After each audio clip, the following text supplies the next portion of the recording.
prices for everyday things like groceries are still too high. You know it and I know it. You know, when I was Attorney General, I went after price-fixing schemes. And when I am president, it will be a day one priority to fight to bring down prices. Yes, I'm sure they're sitting around stressed about you not being able to afford eggs anymore. Joining me now, Peter St. Onge, economist with the Heritage Foundation. He's been all over this for the longest time. Peter, I talked a little bit in the opening about this of everyone knows prices are up. Everyone can see Republican, Democrat, left, right, middle. Everyone knows things are more expensive. That's not difficult. What's difficult is getting people to understand it's government spending and printing causing all this. That is the disconnect here. Yeah, absolutely. That is what's driven it from the start. You know, that kicked off during COVID when they spent several $1 trillion to buy the lockdowns. That led to a 40% increase in the money supply. So about $1 in $3 had fresh ink on it. And just like clockwork, we then got near 10% inflation for it. The problem here, of course, is that Kamala is just repeating the decades-long scapegoat, trying to blame companies for the inflation that's caused by government printing money. She, of course, has no plan to decrease government spending. If anything, she has been so far to the left of Joe Biden on both taxes and at least energy. So we can actually expect her to spend more and create more inflation. Peter, do you think, I mean, I don't want to say to use the term, it's so overused, but do you think Americans are starting to understand government is the reason they can't afford things anymore? Because that is what drives me crazy. Yeah, Democrats are bad. Republicans are pretty much just as bad when it comes to spending. But people don't seem to vote with their wallet. We have another poll just came out. People, everyone knows prices are high, but they don't intend to vote with their wallet. Why? Yeah, I mean, really, I blame media. About half the country, I think, does understand what's happening. They understand that government is causing it. The problem is that the other half of the country still believes what media tells them. And media it's not really almost a Republican or a Democrat thing. Media is the pro-government party. Government media wants more spending. It wants to cover up what's causing the inflation. So they will try to sugarcoat all of these numbers in the way that works best for the uniparty. And when it comes to inflation, we've seen it, it was Putin's price hikes for a minute there. It was people buying too much on Amazon. It was the boat stuck in the Suez, right? It's every excuse under the sun, except for the one thing that's actually causing inflation. By the way, it's caused inflation for thousands of years, which is printing the money. And both parties want to keep doing that, right? As long as there's ammunition for Ukraine, the Republicans are happy to sign on to any spending bill. It's really a uniparty issue. And in terms of regular voters understanding that, I think that comes down to the media. 80% of the media wants to carry water for more government spending for the uniparty. Peter, I've asked about the mentality of this before, but I really am curious what you think these people think. Republican, Democrat, doesn't matter who they are in Congress, president. They know these numbers. They know what's causing it. They understand all this, and yet they don't want to stop. None of them want to stop. None of them even want to slow down. Do they just not care? Yeah, I think it's a problem with our political system in many ways. So if you are running an election and the other guy is promising to throw a party and you're promising to pay for last year's party, no party, we're going to pay for it. We're going to pay off the credit card. Who's going to win that election, right?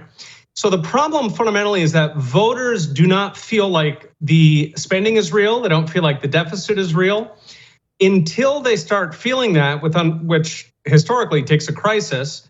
Until they start feeling that, they're not actually going to vote for the fiscally responsible candidate. If voters are not choosing the fiscally responsible candidate, then it is political suicide to try to go that route. So instead, the parties are essentially doing what voters have told them to do, which is spend as much as possible, just put it on, either military if you're on one side of it, on welfare, or importing migrants if you're on the other side of it. But there's no space in there for fiscal responsibility because voters aren't demanding it. They're not demanding it, as you say, partly because they don't understand how it works. The media has deceived them. The public education system has deceived them. Partly because so much of it is going, it just goes into deficits. 2 trillion deficit, 3 trillion deficit. What's the difference for the average voter? They don't feel it yet. Eventually they will. And then, of course, we'll get, media telling us how nobody could have possibly seen this coming. But unfortunately, that takes time. Peter, we now know the interest on the debt has gobbled up half of the government revenue. That is just such a staggering. For the month of July, they gobbled up half the government revenue. Now, please act like I don't know anything, which is not a difficult thing to imagine. Could you explain what exactly that means? Yeah, so it means that every dollar that you are paying the IRS, 50 cents of that is going out in debt interest. So it's going to Wall Street, it's going to China, and it's paying for past deficits, never mind future deficits or current deficits. That's just paying for what we've done in the past. The problem is that is skyrocketing. So it's up something like 5-fold since the beginning of COVID. Eventually, it's not going to be 50 cents. It's going to be 100 cents or 150 cents. It just keeps going up. So at some point, that is not sustainable. Something is going to break there. They are going to be unable to raise that much money in capital markets. That then causes a crisis on government bonds. The interest rates on bonds goes up, the debt interest goes up. We've seen this many times in third world countries where eventually they are unable to issue new debt. They're unable to pay the old debt. You get a debt crisis. Okay, so what does that debt crisis look like? Because it's obviously coming. Only an idiot would say otherwise. Yeah, I think it's only a matter of time. We've never been here as a country with deficits this large in relative peacetime. Remember, a recession is coming. By all accounts, a recession will eventually come. Historically, if we go by the past 3 or 4 recessions over the past 50 years, those recessions have added about 4 trillion in government spending if we extrapolate. Okay, so the next recession, we are going to be in absolutely unseen territory. At that point, again, if we go back through history, the government is forced to print more money. That means that the federal government issues more debt, and then the Fed ends up buying it. That's what happened with Japan. So the Bank of Japan currently owns most of the government debt. At that point, it's really just a vicious cycle where the government is printing money. Effectively, it's buying its own money, and it's just doing it back and forth and spitting it out into the economy.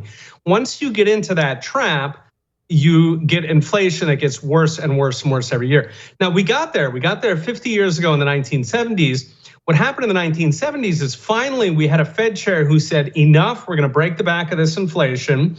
And that was Paul Volcker. And he raised rates to, I think it was 17 or 18%, right? So there were 20% mortgages, all right? It was very tough. We had 2 back-to-back recessions as a result. But my concern is that if we get there again, we're not going to be able to get out of there. And the reason is because Paul Volcker, bless his heart, he cost his boss the election. Jimmy Carter got destroyed. I think he won 1 or 2 states against Reagan. So Washington is dumb, but they're not that dumb. They're not going to do that again.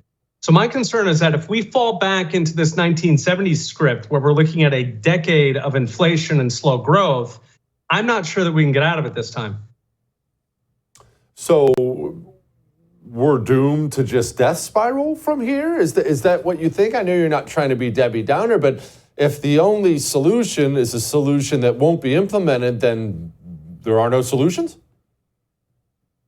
We would, in order to fix it, you would have to have a politician who gets up there and says, we're going to cut spending by 1/3.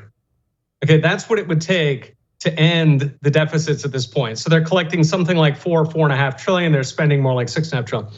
You would have to cut by 1/3. You would have to, I mean, that's a lot, all right? You would have to essentially close everything but Social Security and minimal border defense, all right? It is pretty close to impossible. Moreover, if you suggest that, you are going to get slaughtered in the election. They're going to go through line by line. They're going to say, what about the poor children who can't afford their infant formula? I mean, they're going to go through a list of about 10,000 things that the government spends money on. They're sympathetic. They're going to ignore the other million things that none of us want the government to be spending on. But anyway, that's the game that's played. So if you look at the political calculus of it, it's very hard to see how somebody can come in here and cut the spending. Now, we could fix it structurally. Okay, one idea, Warren Buffett, his idea is that you tell Congress, you pass one law, and that law says if Congress cannot balance the budget, then they all have to resign their seats and they have a lifetime ban from politics. So that's the Buffett rule. I love that one. That one would work, but good luck getting that one through. The other possibilities might be, a balanced budget amendment where Congress has to balance the budget every single year. Again, that's been tried many times. For obvious reasons, Congress doesn't want to play ball because they love spending all that money. That's the reason they come to work. It's the reason they get political donations. It's why they're there in the first place. So really, you would either need some kind of structural change like that, or you would need some kind of maverick to come in there and actually say, we're going to slash spending. For that, I think in both cases, realistically, our best odds are if we get a crisis, then voters are ready for change. That's what happened with Ronald Reagan. Media, did the same game on him as they did on Trump. They said he's a radical, he's going to destroy the country, he's crazy, he's going to start World War III. Exact same playbook as they do today. But guess what? Americans were desperate enough in the 1970s that they said, enough, we need somebody new. Now, Ronald Reagan did not cut spending, it's true, but he did grow the economy so that the economy could end up growing into the debt. That's probably the best case scenario. Well, fingers crossed. Peter, you were always awesome. Thank you, brother. I would thank you for coming to my YouTube channel, but I know how brilliant it is, and I know you love it here. So subscribe and watch. We're going to start really ramping things up and putting some funny stuff, some interesting stuff out there, some collaborations. Either way, my YouTube channel is officially the place to be. So stick around.